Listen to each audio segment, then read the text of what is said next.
वही मानात बटे शेर थोड़ो गरम करने लाए तांगे पेश किया दो शायर लिखे तो हो कदे न तू जो बेड़ा बुढ़ दो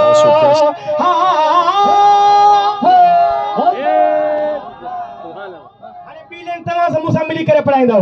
हो कदे न तू जो बेड़ा बुढ़ दो छोटा तारण वारो बैठो बा तारण वारो बैठो बा तारण वारो तारण वारो बैठो बा तारण वारो बैठो बा तारण वारो बैठो बा तारण वारो बैठो बा तारण वारो बैठो बा हो तारण वारो बैठो बा इन्ना आतैना कलिको प्यारण वारो बैठो बा इन्ना आतैना कलिको प्यारण वारो बैठो बा इन्ना आतैना कलिको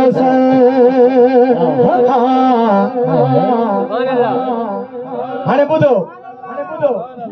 तमाम ख़ासि शेर आहे चवे थो थींदी इज़त वही बुलंदी तो जी ओ बाग में जान न जलदी तो जी छोटा दोज़ख वारी बाग बिल्कुल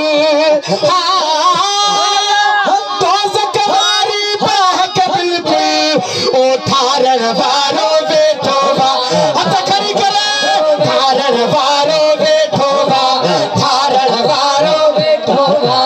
थारण वारो बैठो बा थारण वारो बैठो बा थारण वारो बैठो बा थारण वारो बैठो बा इन्ना आतैना कलिको थारण वारो बैठो बा इन्ना आतैना कलिको हाणे उहो मिसरो हज़रत जाबिर वारो हज़रत जाबिर जे घर में मुझे महबूब तशरीफ़ फरमा थियण वारा हुआ जाबिर जा से ॿ शहज़ादा आहिनि जेके फौत थी चुका आहिनि हाणे मुंहिंजा महबूब जीअं पहुता हाणे जाबिर खां पुछा कनि था किसो तमाम ओ जाबिर तुंहिंजा शहज़ादा काथे आहिनि हाणे जाबिर अर्ज़ करे थो मुंहिंजा महबूब ओ मदीने जा लाजपाल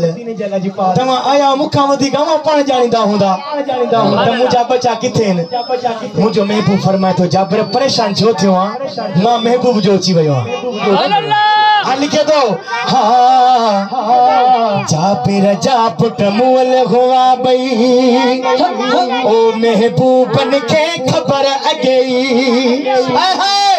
ओ जाबिर तोखे कहिड़ी करती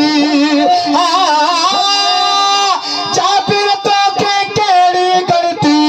ओ जियारण वारो बैठो बा जियारण वारो बैठो बा जियारण वारो अरे ॿुधो हथ खड़ी करे हक़ जी सदा ओ जियारण वारो